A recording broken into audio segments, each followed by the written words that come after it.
Hello everybody, welcome back to my channel. My name is Becca if we've never met before, and this is my YouTube channel where I talk about all the houseplant things. So today we are doing a fun video where I'm going to talk with you about some plants that I don't often talk about because there's just, I don't know, a handful of plants that I feel never get the spotlight, either because I don't like them or they're just living their life and I don't have to worry about them like ever. So they just end up kind of mending into the background of my house and my houseplant collection, and I don't really ever have to think about them, or I choose not to think about them rather. So I'm going to start off by talking about the plant in the thumbnail. So this is my DRACAENA WHALEFIN, or the previously known Sansevieria WHALEFIN.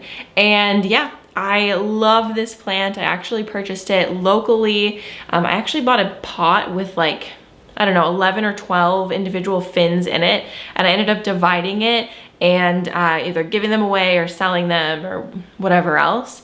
So yeah, now I left myself with a double fin. So it came with this big one and then this one right here, and it has since put out two little baby fins, and I think they're so cute. So now it's a quad fin, and I don't know, I really don't have much to say about it because it is one of those plants that I just genuinely forget about all the time and I don't think about. I water it maybe like once a month, and it just sits in a window. Really any window that I put it in, it does fine because it is a DRACAENA after all. They don't need a ton of care or light. Not to say they don't need any care or light, but it's really, really minimal what they do need. So I'll fertilize it a couple times a year, and then that's it. I do have it potted in this heavy duty terracotta pot in actually Tank's Green Stuff cactus mix. So if you're not familiar, Tank's Green Stuff is the company that I made my soil mix with. I love them for my soil mix, obviously, but I also first discovered them because of their cactus mix. So their cactus mix is unlike anything I've ever seen before. A lot of cactus mixes are extremely heavy, even if they're made for cacti. And the truth is they just don't need a ton of organic matter in the soil, and it usually is better off if it's a lot chunkier than we think. So yeah, I mean, I was pretty shocked when I saw Tank's Green Stuff cactus mix and saw how airy it is, but really every single cactus that I have potted in it, and also like I have some like snake plants potted in it too, they're all extremely happy, like never been so happy in their lives. So yeah, that's just a little hot tip if you're interested in checking that out. They do sell that online as well. Okay, the next plant that I want to talk to you about is, did you just hear my dog snore? Okay, the next plant that I want to talk to you about is my string of hearts. This is one of those plants that I more or less neglect out of like, it was just really ugly for a long time. I got this from California, and this is what the longest string looks like. I mean, there are some longer strings in here, but it's kind of like wrapped around the top of the pot to hopefully root at the top of the pot, so you can see what it looks like in there. Right there, this has been dropped several times, so the pot is chipped and cracked, but somehow it's still sticking together. So I get questions about this pot a lot for good reason. It is absolutely beautiful. It's like Talvera pottery, except not so bright, because if you're not familiar, Talvera is like this style of pottery. It's originated in Mexico, and it tends to be super colorful. More so like this. This is Talvera as well. Anyway, so this is actually from a local nursery in Arizona, or in Tucson, called Green Stuff. It was one of my favorite places. No, not Green Stuff, Green Things. It was one of my favorites in Tucson, and they have this pottery. I don't know if they have it anymore, but I will be visiting sometime soon, so I'll be able to check it out and probably try to bring some home because I really, really do like them.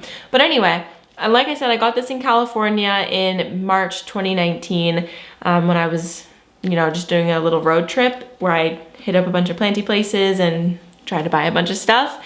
So yeah, I mean, it was living outside for a lot of its life when I was in Tucson, because I just didn't really have a good place for it, because these do need quite a bit of light to be super successful. But what was happening is it was getting too much light, in my opinion, and the leaves just became, I don't know how to describe it. Like a lot of those like old nasty leaves are gone now, but let me just like show you an up close. Like all of these just don't look very good as compared to like these down here. Like these just look more like the quintessential string of hearts leaves. They just started getting like really curly and just not very cute. And then now since I've been like rehabbing it indoors, really just like ignoring it and watering it every once in a while and having it on the shelf here, it has grown back at least this really beautiful vine pretty quickly. They grow very, very fast, which is an awesome thing if you are new to houseplants. It's great to have that instant gratification. Alrighty, the next plant I want to talk about is my MONSTERA STANDELYANA. Now this plant has really put me through it. You can see that it used to be as tall as the pole, but I did let it kind of die. I neglected it big time. But let me just tell you the story. Okay, so I bought the plant online from somebody, and it was like a cutting, probably pretty similar in size to this little bottom section right here, probably with like 3 more leaves than it currently has, so it was like a little bit taller. But it was beautiful, it was perfect. It took a very long time to root. Wait, it might have actually been rooted, partially. I'm trying to remember. I don't remember what the condition of the plant was when I got it. I think that it was partially rooted and I need to finish rooting it or something. Anyway, I potted it in this pot when I first got it, and it hasn't left this pot. But basically the situation is it lost a bunch of lower leaves, and then it just started shooting off runners, and it had really, really, really long runners, which this plant is notorious for. Like I've talked to a bunch of people about this plant and they all said it just was throwing off runners, like no leaves, I should say, and just runners, which is so annoying. And also, what's another Monstera that does this? Monstera Peru does that too. I used to have a Monstera Peru and it just would throw off runners.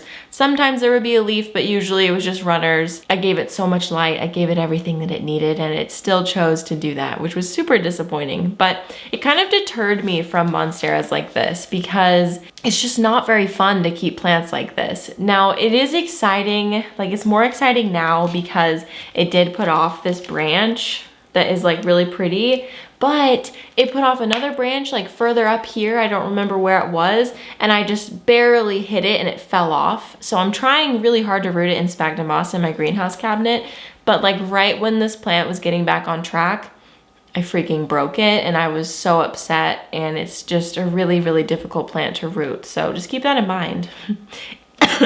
If you want it and you're looking for it, maybe like halt. Maybe just like wait a beat, you know what I mean?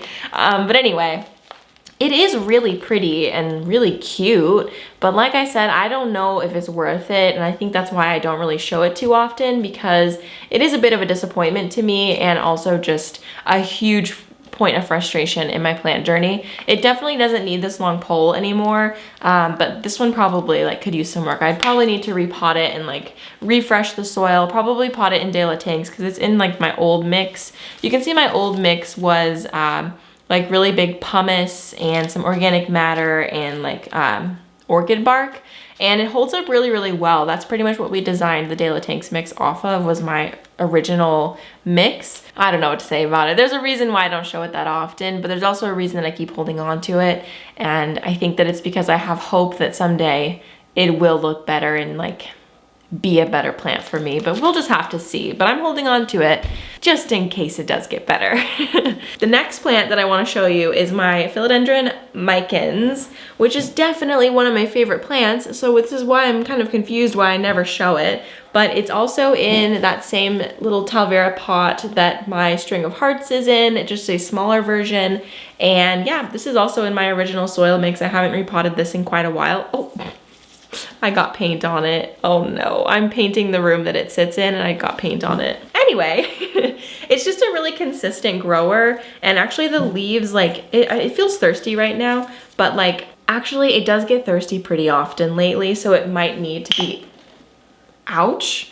It might need to be repotted pretty soon. Oh, I think I do see a root coming out the bottom. Yeah, I think it needs to be repotted, probably into like a 5 or 6 inch pot. This is a 4-inch pot. But anyway, it's just one of those plants that is so beautiful. It has that really beautiful dark foliage of this MICANS situation. We also do have some green foliage in there, which I think is a nice little variation to have, but I do really enjoy like the really, really dark foliage. So I don't know, it's just a really simple plant. It's basically the same thing as like a heartleaf philodendron or a pothos in my opinion. Like it grows just like those.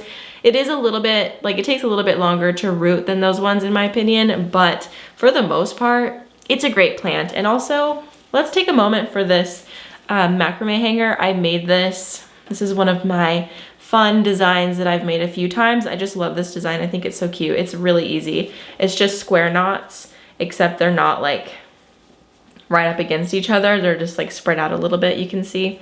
Anyway, I think it looks really cute. And I love it in this little MICANS. All right, you guys, those are the 5, how many did I show? 5, I think, 1, 2, 3, 4. Was there a 5th? 1, 2, 3, 4. I think I wanted to do 5, but then I only grabbed 4. So we're just gonna leave it at that. So those were some of my houseplants that I never talk about, and I don't really know why. I mean, you know, whether I like them or not, or they just live their lives without me noticing. That's pretty much what's going on with them. Thank you so much for watching this video, and I will see you guys. Thank you so much for watching this video. If you're not already, please subscribe to my channel to see more from my plant collection. I do have a lot of fun stuff coming up, and I do garden videos on Sundays. So if you're interested in outdoor gardening, you can check out Sundays. But if you just want to stick with the houseplants, hang out with me on Mondays and Fridays, not Mondays, Tuesdays and Fridays. Sorry, I don't even know my own schedule. Tuesdays and Fridays are my houseplant uploads, and then Sundays I do garden videos. So yep, that's pretty much the schedule. Thank you guys so much for watching, and I will see you in the next one. Bye.